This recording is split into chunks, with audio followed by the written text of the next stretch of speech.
Hello everyone, you are welcome to Apex e learning. Apex e learning में आप सभी का स्वागत है और उम्मीद करता हूँ आप सब अच्छे होंगे और अपनी पढ़ाई भी अच्छे से कर रहे होंगे।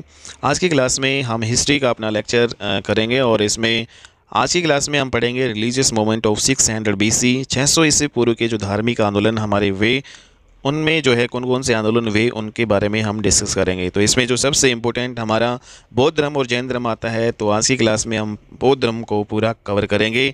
और अगर आप किसी भी कंपटीशन एग्जाम की तैयारी कर रहे हैं और जो बौद्ध धर्म से रिलेटेड जो भी आपके क्वेश्चन बनेंगे, अगर आप ये वीडियो देख लेते हैं तो आपके सारे क्वेश्चन जो हैं बौद्ध धर्म से रिलेटेड कवर हो जाएंगे। ठीक है, तो बौद्ध धर्म है, जैसा कि हम जानते हैं कि 600 ईस्वी पूर्व का धार्मिक आंदोलन में से आपका ये बौद्ध धर्म है। और भारत में जो बौद्ध धर्म के संस्थापक जो है किन को माना जाता है? गौतम बुद्ध को। तो गौतम बुद्ध है, उनको भारत में बौद्ध धर्म का संस्थापक माना जाता है। गौतम बुद्ध को अन्य जो है नामों से भी जाना जाता है, जैसे गौतम बुद्ध को लाइट ऑफ एशिया, एशिया का ज्योतिपुंज भी कहा जाता है। इनको जो है शाक्य मुनि के नाम से भी जाना जाता है, तो ये आपको ध्यान में रखना है। ठीक है, तो अगर हम गौतम बुद्ध की जीवनी के बारे में हम देखें तो इनका जो जन्म है नेपाल के कपिलवस्तु नामक जो है स्थान पर हुआ और लुम्बिनी नामक ग्राम में। तो नेपाल के कपिलवस्तु जो है कि लुम्बिनी नामक गांव में इनका जन्म होता है गौतम बुद्ध का। 563 BC में जो गौतम बुद्ध का जन्म होता है और इनके बचपन का नाम था सिद्धार्थ। तो गौतम बुद्ध है, इनका जन्म लुम्बिनी में 563 BC में होता है और इनके बचपन का नाम क्या था? सिद्धार्थ इनके बचपन का नाम था। इनके पिता का नाम सुदोधन और ये शाक्य कुल के हुआ करते थे, एक क्षत्रिय, ये आपको ध्यान में रखना है। ठीक है, तो गौतम बुद्ध है शाक्य मुनि कहलाते हैं क्योंकि वो शाक्य कुल के एक क्षत्रिय हुआ करते थे। इनकी जो माता जिनका नाम क्या था? महामाया। और ये कौन से वंश से थी? ये इंपॉर्टेंट है, आपको ध्यान में रखना है। इनकी माता महामाया है वो कोल्य वंश से हुआ करती, जबकि इनके पिता शाक्य जो है कुल के हुआ करते थे। ठीक है, नेक्स्ट अगर हम देखें कि इसमें जब सिद्धार्थ का जन्म होता है तो इनके जन्म के 7वें दिन ही इनकी माता जो महामाया होती है, इनकी एक्चुअल जो माता महामाया, इनकी मृत्यु हो जाती है। और फिर बाद में इनका लालन जो पालन है इनकी मौसी ने किया था और इनकी मौसी का नाम है प्रजापति गौतमी। तो प्रजापति गौतमी इनकी जो मौसी ने इनका लालन पालन किया। फिर आगे चलकर यही जो प्रजापति गौतमी है वो प्रथम महिला जो है शिष्य बनेगी। ठीक है, जो बौद्ध संघ है उसमें, तो प्रजापति गौतमी ही प्रथम महिला शिष्य बनेगी जो बौद्ध संघ की। इनकी जो पत्नी का नाम जो गौतम बुद्ध है, इनकी पत्नी का नाम क्या था? यशोधरा। और यशोधरा से इनको एक पुत्र की प्राप्ति होती है जिनका नाम था राहुल। ठीक है, तो इसमें इंटरेस्टिंग बात यह है कि जब सिद्धार्थ का जन्म हुआ था तो ज्योतिषों ने पहले ही जो है सुदोधन इनके जो पिता से कह दिया था कि भाई आपका जो पुत्र है एक बहुत महान शासक बनेगा या तो फिर एक महान संत बनेगा। ठीक है, और इसीलिए जो है इनके जो पिता सुदोधन है इन्होंने बचपन से ये जो है बहुत ज़्यादा जो महात्मा बुद्ध के प्रति बहुत ज़्यादा कॉन्शियस रहे और इन्होंने महल में ही इनको जो है सारी की सारी ऐशो आराम जो है सुविधाएं इनको उपलब्ध करवाई थी। ठीक है, और महल से जाने की परमिशन जो है भी इनको बाहर जाने की परमिशन नहीं दी थी। पूरी की पूरी जो लग्जरियस चीज़ें हैं महल में ही सिद्धार्थ को जो है उपलब्ध करवाई गई थी। तो ये इंपॉर्टेंट पॉइंट है। सिद्धार्थ के जो सारथी का नाम अगर हम देखें तो इनके सारथी का क्या नाम था? चन्ना या चाण है सिद्धार्थ के सारथी का नाम था। ठीक है, तो कई बार एग्जाम में पूछा जाता है कि सिद्धार्थ के सारथी का नाम क्या था? चन्ना या चाण। और सिद्धार्थ के घोड़े का नाम क्या था? कंठक। ठीक है, तो कंठक जो है इनके घोड़े का नाम था। जब ये बाहर विचरण करने गए तो इन्होंने जो है 4 दृश्य देखे थे महात्मा बुद्ध ने। तो कौन कौन से दृश्य 4 थे? वो ये है। तो 4 जो है दृश्य महात्मा बुद्ध ने देखे, जिनमें सबसे पहला दृश्य इन्होंने एक बूढ़ा व्यक्ति को देखा, दूसरा इन्होंने एक बीमार व्यक्ति को देखा, तीसरा जो है एक मरे हुए व्यक्ति को इन्होंने देखा और चौथा जो दृश्य इन्होंने एक भिक्षुक का देखा। तो ये 4 जो है दृश्य देखे थे महात्मा बुद्ध ने। ठीक है, तो ये ध्यान में रखना है आपको, पहला कौन सा था, दूसरा कौन सा है। तो इसमें आप सीक्वेंस में ये ऐसे भी याद कर सकते हो कि भाई जब कोई बूढ़ा व्यक्ति होगा तो वो बीमार हो जाता है फिर मर जाता है। ठीक है, तो ये जो सीक्वेंस में आपको ये ध्यान में रखना है कि जो पहला जो है दृश्य इन्होंने कौन सा देखा था, दूसरा, तीसरा एंड चौथा। तो 4 दृश्य इन्होंने देखी। जब ये 29 वर्ष की आयु के हुए तो इन्होंने जो है अपना गृह त्याग दिया, अपना राजमहल जो है त्याग दिया। और जब इन्होंने राजमहल गृह अपना त्यागा, और इसी घटना को बौद्ध धर्म में कहा जाता है महाभिनिष्क्रमण। तो महाभिनिष्क्रमण जो है किसे कहा जाता है? जो बौद्ध धर्म में जब गृह का त्याग कर दिया जाता है तो उसी घटना को क्या कहा जाता है? महाभिनिष्क्रमण। ठीक है, और 29 वर्ष की उम्र में महात्मा बुद्ध ने अपने गृह का त्याग किया था। ठीक है, और जब इन्होंने अपने गृह का त्याग किया तो गृह त्याग के बाद में ये अनोमा जो है नदी के तट पर गए और वहाँ पर इन्होंने अपना सर मुंडवाया और इन्होंने फिर बाद में एक ये सन्यासी बन गए थे। तो किस नदी के तट पर इन्होंने जो अपना गृह त्याग की यात्रा जो है प्रारंभ की, अनोमा जो है नदी तट से इन्होंने अपना गृह त्याग किया और यहाँ पे सर मुंडवाया और एक सन्यासी जो है यहीं से ये बने थे। और ये फिर चल पड़ते हैं महाज्ञान की प्राप्ति की खोज में। और फिर सबसे पहले जो है महात्मा जो बुद्ध है पहुँचते हैं राजगृह। ठीक है, तो राजगृह सबसे पहले पहुँचते हैं। यहाँ पे राजगृह में इनको एक व्यक्ति की मुलाकात होती है जिनका नाम होता है अलार कलाम। तो यही जो है अलार कलाम वो पहले व्यक्ति होते हैं जिनसे सिद्धार्थ ने शिक्षा ग्रहण की थी। तो सिद्धार्थ ने सबसे पहले जो शिक्षा ग्रहण की थी राजगृह में, और इसका नाम क्या था, अलार कलाम जो है, इनसे सबसे पहले इन्होंने शिक्षा ग्रहण की थी। एक प्रकार से पहले जो है आपकी ये गुरु कहलाए गौतम बुद्ध के। उसके बाद में फिर ये वैशाली पहुंचते हैं। राजगृह के बाद में फिर ये वैशाली जाते हैं। वैशाली जो है यहाँ पे इनकी मुलाकात होती है रुद्र रामपुत्र से। तो यहाँ पे रुद्र रामपुत्र से फिर ये शिक्षा ग्रहण करते हैं। ठीक है, फिर वैशाली के बाद में फिर ये गया जाते हैं और गया जो है जाने के बाद में इनकी मुलाकात होती है 5 ब्राह्मणों से। तो 5 ब्राह्मणों से इनकी मुलाकात होती है और ये सब जो है गया में 1 साल तक सिद्धार्थ के साथ तपस्या जो है करने ये बैठ जाते हैं सभी। तो सिद्धार्थ इन 5 ब्राह्मणों के साथ जो है गया में जो है तपस्या करने के लिए जो है सभी बैठ जाते हैं। 1 साल तक तपस्या करते हैं, लेकिन जैसे ही 1 साल होता है तो 1 साल के बाद में जो ये 5 ब्राह्मण होते थे, ठीक है, तो ये सिद्धार्थ को छोड़कर चले गए और इन्होंने कहा कि आप जो है हमारा जो है समय व्यर्थ कर रहे हैं, यहाँ पे हमें कोई भी महाज्ञान की प्राप्ति नहीं होने वाली है। तो इस प्रकार जो है 5 जो है ब्राह्मण जो सिद्धार्थ को छोड़कर चले जाते हैं। 1 वर्ष के बाद जो है साथ में तपस्या करते हैं 1 वर्ष तक, और फाइनली जो है 6 वर्ष जो है के बाद में 6 वर्ष की कठिन तपस्या के बाद में 35 वर्ष की आयु में सिद्धार्थ को महाज्ञान की प्राप्ति होती है। ठीक है, तो 29 वर्ष की आयु में गृह त्याग जो है करते हैं और 6 वर्ष जब पूरे हो जाते हैं तो 35 वर्ष की आयु में सिद्धार्थ को महाज्ञान की प्राप्ति होती है। और महाज्ञान की प्राप्ति कौन सी नदी के तट पर होती है, तो ये ध्यान में रखना अपना, निरंजना नदी के तट पर महाज्ञान की प्राप्ति होती है। और कौन से पेड़ के नीचे ये जो है महाज्ञान की प्राप्ति करते हैं, पीपल का पेड़ या वट वृक्ष के नीचे इनको महाज्ञान की प्राप्ति होती है। ठीक है, और बौद्ध धर्म में जब महाज्ञान की प्राप्ति होती है तो उसी घटना को क्या कहा जाता है, निर्वाण कहा जाता है। तो बौद्ध धर्म में निर्वाण किसे कहा जाता है, जब महाज्ञान की प्राप्ति होती है तो उसी घटनाक्रम को क्या कहा जाता है, निर्वाण। तो महाज्ञान या निर्वाण की प्राप्ति के बाद में फिर जो ये क्या कहलाते हैं, बुद्ध कहलाते हैं। जो सिद्धार्थ हैं वो क्या कहलाते हैं, बुद्ध कहलाते हैं। 6 वर्ष की कठिन तपस्या के बाद में ये बुद्ध कहलाई। इनकी तपस्या के बाद में फिर सुजाता नाम की एक कन्या हुआ करती थी जो अक्सर वहाँ पर जो है गाय चराने आया करती थी। इन्होंने ही जो है सुजाता नाम की जो एक कन्या, इन्होंने ही जो है बुद्ध को खीर खिलाकर जो है इनका अनशन तुड़वाया था। ठीक है, तो 6 साल की कठिन जो है तपस्या बिना खाए पिए जो है इन्होंने जो है महाज्ञान की प्राप्ति की और इनका अनशन जो है सुजाता नाम की एक कन्या ने जो है तुड़वाया था खीर खिलाकर, जो कि वहाँ पर गाय चराने आया करती थी। तो गौतम बुद्ध है, इन्होंने जो है अपना प्रथम फिर उपदेश दिया महाज्ञान की प्राप्ति के बाद में। ये गौतम बुद्ध इन्होंने अपना प्रथम उपदेश कहाँ पे दिया था, सारनाथ में। तो सारनाथ में भी कहाँ पे दिया था, ऋषिपत्तनम के मृगदाव वन में इन्होंने जो है अपना सबसे प्रथम उपदेश दिया था। और किन को दिया था, उन्हीं 5 ब्राह्मणों को जो है खोज से उन्होंने दिया था जो इनको छोड़कर चले गए थे। तो जो 5 ब्राह्मण इनको जो है 1 वर्ष की कठिन तपस्या करने के बाद में छोड़कर चले गए थे बीच में, उन्हीं 5 ब्राह्मणों को जो है खोजते हुए उन्हीं को सबसे पहले जो है उपदेश सारनाथ के ऋषिपत्तनम के मृगदाव वन में महात्मा बुद्ध ने अपना प्रथम उपदेश दिया था। ठीक है, तो पहला उपदेश सारनाथ में दिया, ऋषिपत्तनम में, ठीक है, मृगदाव वन में दिया था। ये आपको इंपॉर्टेंट पॉइंट ध्यान में रखना है। और इन्होंने जो अपना प्रथम जो उपदेश दिया था, इसी जो है घटना को बौद्ध जो है धर्म में क्या कहा जाता है, धर्म चक्र परिवर्तन। तो धर्म चक्र परिवर्तन किसे कहा जाता है, बौद्ध जो महात्मा बुद्ध ने इन्होंने अपनी प्रथम उपदेश जो दिया था उसी घटनाक्रम को क्या कहा जाता है, धर्म चक्र परिवर्तन कहा जाता है बौद्ध धर्म में। ठीक है, और फिर यही जो है सारनाथ में बुद्ध ने बौद्ध संघ की जो है भी स्थापना की और बौद्ध धर्म के त्रिरत्न इन्होंने दिए। तो बौद्ध धर्म के त्रिरत्न कौन कौन से कहलाए, बुद्ध, धम्म और संघ।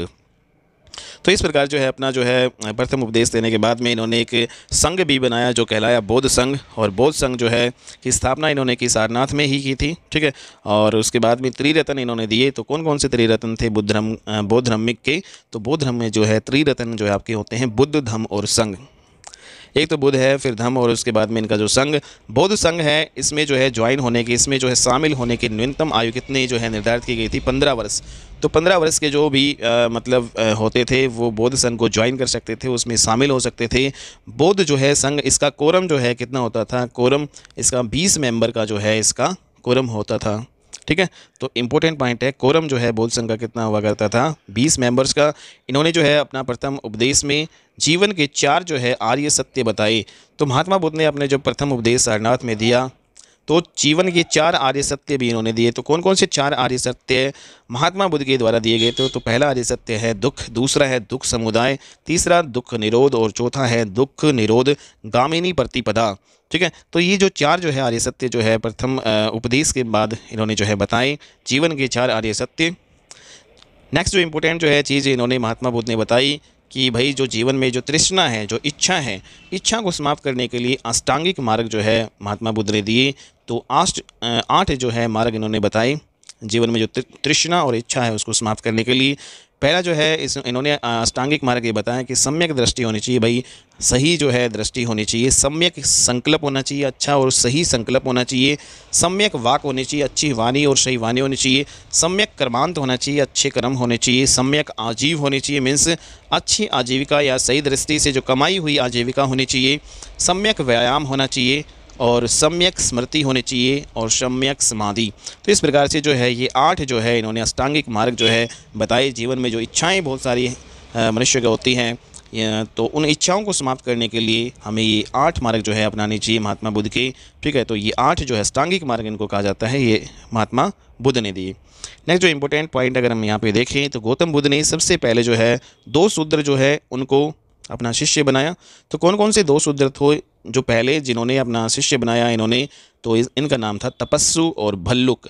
तो तपस्सु और भल्लुक ये 2 शूद्र हुआ करते थे। पहले जो है सबसे पहले शूद्र जिन्होंने गौतम बुद्ध ने अपने संघ में शामिल किया। पहली महिला शिष्य कौन थी? पहली महिला शिष्य कौन थी? महात्मा बुद्ध की। तो इन्हीं की मौसी हुआ करती थी जिन्होंने इनका जो है लालन पालन किया था। इनकी जो सगी जो माँ है महामाया, उनकी मृत्यु के बाद में प्रजापति गौतमी ने ही इनका लालन पालन किया था, और इनकी मौसी जो है सबसे पहली महिला शिष्य बनती है इनकी। ठीक है, और उसके बाद में इनके जो 2 प्रधान शिष्य हुए, तो महात्मा बुद्ध के 2 प्रधान जो मुख्य रूप से जो सबसे जो प्यारे जो मुख्य रूप से जो शिष्य हुए वो आपके आनंद और उपाली ये आपके हुए हैं। बुद्ध ने सर्वाधिक जो है उपदेश जो है किस भाषा में दिए हैं? तो इन्होंने अपनी जो है जनसाधारण की जो भाषा हुआ करती थी पाली भाषा में इन्होंने अपने सर्वाधिक क्या दिए हैं? उपदेश दिए हैं। और कहाँ पे दिए हैं? श्रावस्ती नामक स्थान पर। तो श्रावस्ती में सर्वाधिक उपदेश पाली भाषा में इन्होंने दिए हैं। इंपॉर्टेंट पॉइंट है, अपने जीवन के अंतिम समय में जो है महात्मा बुद्ध जाते हैं कुशीनगर में, और कुशीनगर में बुद्ध ने अपने ही एक शिष्य जो है सुबच्छ को अंतिम उपदेश दिया था। तो महात्मा जो बुद्ध ने अपना अंतिम उपदेश है वो किसको दिया था? सुबच्छ, जो कि इनका जो है शिष्य हुआ करता था। कुशीनगर में सबसे अंतिम उपदेश देते हैं सुबच्छ व्यक्ति को। ठीक है, तो ये हम देख लेते हैं। तो सुबच्छ जो होते हैं वो अंतिम उपदेश देते हैं इनको, और इनके शिष्य होते हैं। और जब ये सुबच्छ को अपना अंतिम उपदेश जो है दे देते हैं, उसके बाद जो महात्मा बुद्ध है अपने एक और शिष्य होते हैं उनसे मिलने जाते हैं, चुंद लोहार जिनका नाम होता है। तो चुंद लोहार से जो है ये कुशीनगर में ही ये मिलने जाते हैं। तो चुंद लोहार के पास जब ये मिलने जाते हैं तो चुंद लोहार नामक व्यक्ति है, इनको फिर भोजन में पोर्क जो होता है सूअर का मांस जो है परोसते हैं। तो पोर्क जिसे सूअर का मांस कहते हैं। और जब ये सूअर का मांस खाते हैं तो उस टाइम जो है 80 वर्ष की उम्र होती थी महात्मा बुद्ध की। तो 80 वर्ष की जो है काफ़ी ज़्यादा उम्र होने के कारण ये डाइजेस्ट नहीं कर पाते हैं इस भोजन को, सूअर के मांस जो पोर्क होता है उसको। और फिर इनको जो है डिसेंट्री अतिसार जो है नामक रोग हो जाता है।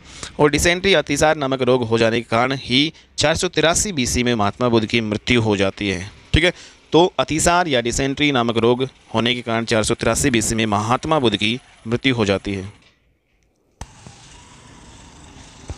तो बुद्ध की जो मृत्यु होती है 483 BC में, और बुद्ध की मृत्यु को बौद्ध धर्म में क्या कहा जाता है? महापरिनिर्वाण। तो महापरिनिर्वाण की जो घटना है बुद्ध की मृत्यु को कहा जाता है बौद्ध धर्म में। ठीक है, और जैसा कि आप जानते हैं कि हिरण्यावती नदी के तट पर कुशीनगर में ही महात्मा बुद्ध की मृत्यु होती है 483 BC में। ठीक है, तो ये आपको ध्यान में रखना है 483 BC में कौन सी नदी है? हिरण्यावती नदी है। और इस जो महात्मा बुद्ध की जो मृत्यु होती है इसको बौद्ध धर्म में कौन सी घटना कहा जाता है? महापरिनिर्वाण की घटना कहा जाता है, ठीक है। और कुशीनगर में इनकी मृत्यु होती है। चुन लोहार के भोजन खाने के बाद में अतिसार डिसेंट्री नामक रोग हो जाने के कारण इनकी मृत्यु हो जाती है 80 वर्ष की उम्र में। नेक्स्ट जो है इसमें जिस समय गौतम बुद्ध की मृत्यु हुई थी उस समय जो मगध में चल रहा था आपका हर्यक वंश, और जिसमें शासन कर रहा था अजातशत्रु। तो ये इंपॉर्टेंट पॉइंट आपको ध्यान में रखना है कि जब 483 बीसी में अशोक जो महात्मा बुद्ध की मृत्यु हुई थी तो उस टाइम कौन सा वंश चल रहा था? हर्यक वंश चल रहा था मगध में, और वहाँ पे शासन कर रहा था अजातशत्रु नामक जो है राजा। तो अजातशत्रु के जो द्वारा बुद्ध के जो शरीर के जो अवशेष थे, ठीक है, इन अवशेषों पर जो है 8 स्तूपों का निर्माण करवाया गया था मगध में। तो जो भी अवशेष थे, ठीक है, तो 8 जो है स्तूपों का निर्माण करवाया गया था। शरीर के जो अवशेष थे बुद्ध के, ठीक है, उन पे अलग अलग स्थान पर जो है मगध में 8 स्तूपों का निर्माण करवाया गया था। स्तूप क्या होते हैं? जो बौद्ध भिक्षुक होते हैं उनके शरीर के जो अवशेष होते हैं उन पर जो भी पवित्र इमारत या स्मारक बना दी जाती है उन्हीं को ही क्या कहा जाता है? स्तूप कहा जाता है। अगर हम बात करें कि भारत का सबसे बड़ा स्तूप कौन सा है, तो भारत का सबसे बड़ा स्तूप आपका सांची का स्तूप कहलाता है। मध्य प्रदेश में आपका पड़ता है, और अशोक ने जो है स्थापित करवाया था सांची का स्तूप मध्य प्रदेश में, जो कि भारत का सबसे बड़ा जो है स्तूप माना जाता है। नेक्स्ट अगर हम देखें बौद्ध धर्म के जो 4 तीर्थ जो है इंपॉर्टेंट कौन कौन से हैं, तो इसमें पहला जो तीर्थ है आपका लुम्बिनी नामक जो है स्थान, जहाँ पे महात्मा बुद्ध का जन्म होता है। और जब महात्मा बुद्ध का जन्म होता है और जब वो 29 वर्ष की आयु में गृह त्याग करके जो है जाते हैं, ठीक है, महाज्ञान की प्राप्ति करने के लिए, तो उसी जो है घटना को क्या कहा जाता है? महाभनिष्क्रमण घटना कहा जाता है। अगला जो महात्मा जो बुद्ध है उनको बिहार के गया नामक जो है स्थान पर महाज्ञान की प्राप्ति होती है, ठीक है, निरंजना नामक जो है नदी के तट पर, और उसी घटना को क्या कहा जाता है? निर्वाण। तो जब इनको महाज्ञान की प्राप्ति होती है तो निर्वाण कहा जाता है उस घटना को। धर्मचक्र परिवर्तन किसे कहा जाता है? जो महात्मा बुद्ध उन्होंने सारनाथ में जब अपना प्रथम उपदेश दिया था उन 5 ब्राह्मणों को, ठीक है, तो उसी घटना को क्या कहा जाता है? बौद्ध धर्म में धर्मचक्र परिवर्तन। जब महात्मा बुद्ध की 483 बीसी में अतिसार जो है नामक रोग के कारण मृत्यु होती है, तो जब उन्हीं की मृत्यु की घटना को क्या कहा जाता है? महापरिनिर्वाण की घटना। तो ये सारी जो है घटनाएं आपको ध्यान में रखनी है। कौन कौन सी ये घटनाएं किस किस चीज़ से रिलेटेड है, ये सारा जो है आपका यहाँ पे क्लियर हो चुका है। 3 इंपॉर्टेंट नदियाँ कौन सी हैं महात्मा जो है बुद्ध से रिलेटेड? पहली वो नदी अनोमा नदी, जहाँ से ये सन्यासी बने, जहाँ पर इन्होंने जो है अपना गृह त्याग किया, जहाँ पर इन्होंने अपना सर मुंडवाया था, ठीक है, अनोमा नदी जो है। और दूसरा जो है निरंजना नदी, वो नदी है जहाँ पर महात्मा बुद्ध को गया नामक जो है स्थान पर महाज्ञान की प्राप्ति होती है, एक पीपल के वृक्ष के नीचे, वट वृक्ष के नीचे। हिरण्यावती नदी वो नदी है जहाँ पर महात्मा बुद्ध की मृत्यु होती है कुशीनगर में, ठीक है। तो ये आपका इंपॉर्टेंट जो है नदियाँ महात्मा बुद्ध से रिलेटेड, ये आपको ध्यान में रखनी है। इनका कोई भी उत्तराधिकारी नहीं हुआ महात्मा बुद्ध का, बट जब बौद्ध धर्म में जो है सुधार करने की ज़रूरत पड़ी तो समय पर जो है कुछ महासंगतियाँ जो है का आयोजन करवाया गया। तो बौद्ध धर्म है उसमें मेनली जो है 4 महासंगतियाँ जो हैं आपकी प्रमुख होती हैं। तो अगर हम देखें तो 4 तो एग्ज़ाम पॉइंट ऑफ व्यू से जो सबसे इम्पोर्टेंट जो है आपके क्वेश्चन जो पूछे जाते हैं और सबसे ज़्यादा इंपॉर्टेंट बनती है वो 4 महासंगतियों से ही आपके पूछे जाते हैं। बौद्ध धर्म में जो महासंगति, ठीक है, कौन सी महासंगति कहाँ पर आयोजित करवाई गई थी, कब कब करवाई गई थी, किसकी अध्यक्षता में करवाई गई थी, उस टाइम जो है कौन से जो है राजा शासन किया करते थे, ये सभी जो है हम डिस्कस कर लेते हैं। सबसे पहले जो है बौद्ध धर्म में जो प्रथम बौद्ध महासंगति जिसको कहा जाता है 483 बीसी में आयोजित करवाई जाती है राजगृह में, ठीक है। तो राजगृह में पहली बौद्ध महासंगति आयोजित होती है जब महात्मा बुद्ध है उनकी मृत्यु होती है, उसी के उनकी जो मृत्यु के वर्ष में ही जो है 483 बीसी में उनकी मृत्यु होती है, और इसी वर्ष में ही राजगृह में प्रथम बौद्ध महासंगति का आयोजन करवाया जाता है। किसके शासनकाल में? हर्यक वंश के जो है राजा हुआ करते थे अजातशत्रु। तो अजातशत्रु के शासनकाल में प्रथम बौद्ध महासंगति का आयोजन होता है जो कि हर्यक वंश के होते हैं। और इस बौद्ध महासंगति का आयोजन जो है किसकी अध्यक्षता में होता है? महाकश्यप जो है की अध्यक्षता में होता है, ठीक है। इंपॉर्टेंट पॉइंट आपको ये ध्यान में रखना है कि प्रथम बौद्ध महासंगति जो आपकी हुई थी, इसमें क्या इंपॉर्टेंट जो है काम हुआ, तो बौद्ध धर्म में जो है इसमें 2 पिटक जोड़े गए थे। तो कौन कौन से पिटक जोड़े गए थे? पिटक होते हैं बौद्ध धर्म में जो है बौद्ध ग्रंथों को कहा जाता है। तो 2 पिटक, सुत्त पिटक और विनय पिटक जो है जोड़े गए थे। जैसा कि आप जानते हैं कि सुत्त पिटक की रचना की थी आनंद ने और विनय पिटक की रचना किसने की थी? उपाली ने।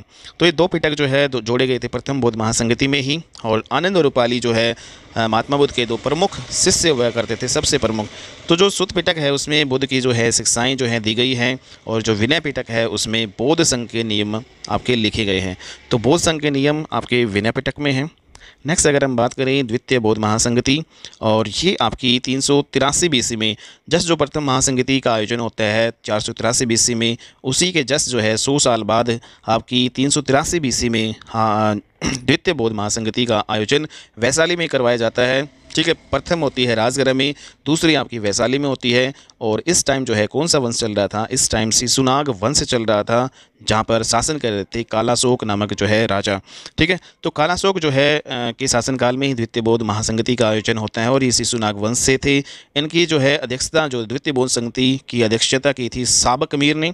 और इसमें जो इम्पोर्टेंट जो बदलाव हुए द्वितीय बौद्ध महासंगति में, जो बौद्ध धर्म के जो अनुयायी है, जो फॉलोवर है बौद्ध धर्म के, वो दो भागों में बट गए। पहला जो है स्थावीर और दूसरा महासंगिक। स्थावीर क्या होता है? स्थावीर जो है वो होता है जो गृहस्थ जीवन में रहकर बौद्ध धर्म को फॉलो किया करते थे।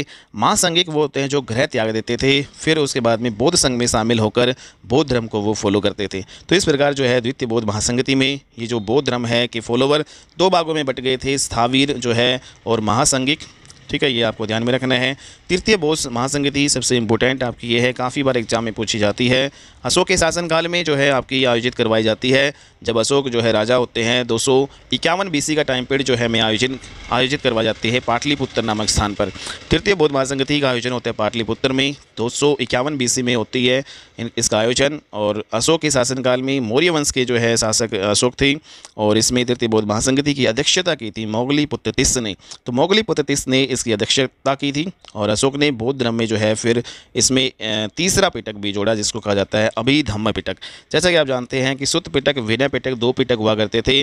तीसरा पिटक जो है तृतीय बौद्ध महासंगति में जो है जोड़ा जाता है अशोक के द्वारा, जिसको अभिधम्म पिटक कहा जाता है। तो इस प्रकार से 3 पिटक होते हैं बुद्ध धर्म में। ठीक है, तो बौद्ध धर्म में 3 पिटक कौन कौन से? सुत्त पिटक, विनय पिटक और अभिधम्म पिटक, इस प्रकार से आपके ये होते हैं। तो अभिधम्म पिटक की रचना जो है मोगलीपुत्र तिस्स के द्वारा की गई थी, और इसमें अशोक के समकालीन बौद्ध भिक्षुओं की जो है जीवनियाँ इसमें लिखी गई हैं। तो अभिधम्म पिटक में बौद्ध भिक्षुओं की जीवनियाँ लिखी गई हैं। अशोक के समकालीन जो बौद्ध भिक्षु होते हैं उनकी जीवनियाँ इसमें लिखवाई गई है। नेक्स्ट जो इंपॉर्टेंट जो है आपका महासंगति, चतुर्थ बौद्ध महासंगति, इसका आयोजन होता है कनिष्क के शासनकाल में। कनिष्क जो राजा होते हैं महान, ठीक है, 78 जो है एडी में इसकी जो है आयोजन करवाया जाता है चतुर्थ बौद्ध महासंगति का। कनिष्क के शासनकाल में होता है। कनिष्क होते हैं महान राजा कुषाण वंश के, और ये आयोजित करवाई जाती है कश्मीर के कुंडल वन में। तो चतुर्थ बौद्ध महासंगति का आयोजन कहाँ पे होता है? कश्मीर के कुंडल वन नामक स्थान पर कनिष्क जो है के शासनकाल में करवाई जाती है। इसमें जो अध्यक्षता जो है इस बौद्ध महासंगति का अध्यक्षता 2 जो है भिक्षुओं के द्वारा की जाती है, जिसमें जो प्रधान जो आपके होते हैं वसुमित्र, और ठीक है, और उप जो अध्यक्ष होते हैं आपकी अश्वघोष। तो वसुमित्र और अश्वघोष जो है 2 बौद्ध भिक्षु के द्वारा इसकी अध्यक्षता की जाती है। और इस संगति में बौद्ध धर्म है फिर 2 भागों में बट गया।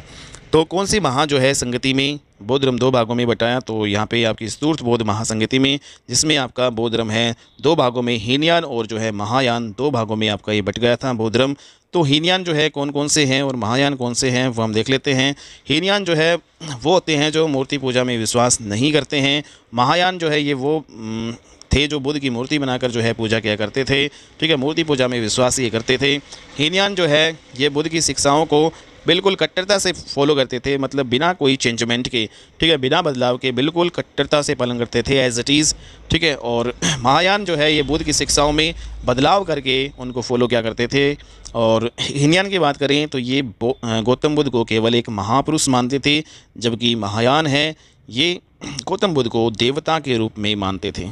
ठीक है, हीनयान है ये आपके कहाँ पे पाए जाते हैं? ये म्यांमार और श्रीलंका में मुख्य रूप से पाए जाते हैं, जबकि जो महायान जो है जो बौद्ध धर्म को जो फॉलो करते हैं ये पूरे जो है बाकी यहाँ पे छोड़कर जितना भी एशिया बच गया, पूरे जो बाकी एशिया में पाए जाते हैं महायान। ठीक है, तो ये आज की क्लास में आपका ये कंप्लीट बौद्ध धर्म हो गया है। अगर आप किसी भी कंपटीशन एग्जाम की तैयारी कर रहे हैं तो ये क्लास आपके लिए बहुत इंपॉर्टेंट है। बौद्ध धर्म से रिलेटेड सारे क्वेश्चन आपके यहाँ पे कवर हो जाएंगे अगर आप इस क्लास को देख लेते हो। ठीक है, तो आज की क्लास में हम इतना ही करते हैं। नेक्स्ट क्लास में हम जैन धर्म के बारे में पढ़ेंगे। 600 ईस्वी पूर्व के धार्मिक जो है आंदोलन के बारे में हम डिस्कस कर रहे हैं, जिसमें हमने बौद्ध धर्म को कवर कर लिया। नेक्स्ट हमारा होगा जैन धर्म। जैन धर्म को हम कल करेंगे, कल की क्लास में। ठीक है, अगर आपको ये वीडियो अच्छी लग रही है या आपको बेनिफिट मिल रहा है, ठीक है, किसी भी एग्ज़ाम में, तो आप इस वीडियो को लाइक एंड शेयर जो है ज़रूर कर सकते हो, और चैनल को सब्सक्राइब करना मत भूलिएगा। ठीक है, तो आज की क्लास में हम इतना ही करते हैं। नेक्स्ट क्लास में हम जैन धर्म के बारे में डिस्कस करेंगे। तब तक के लिए बाय, टेक केयर।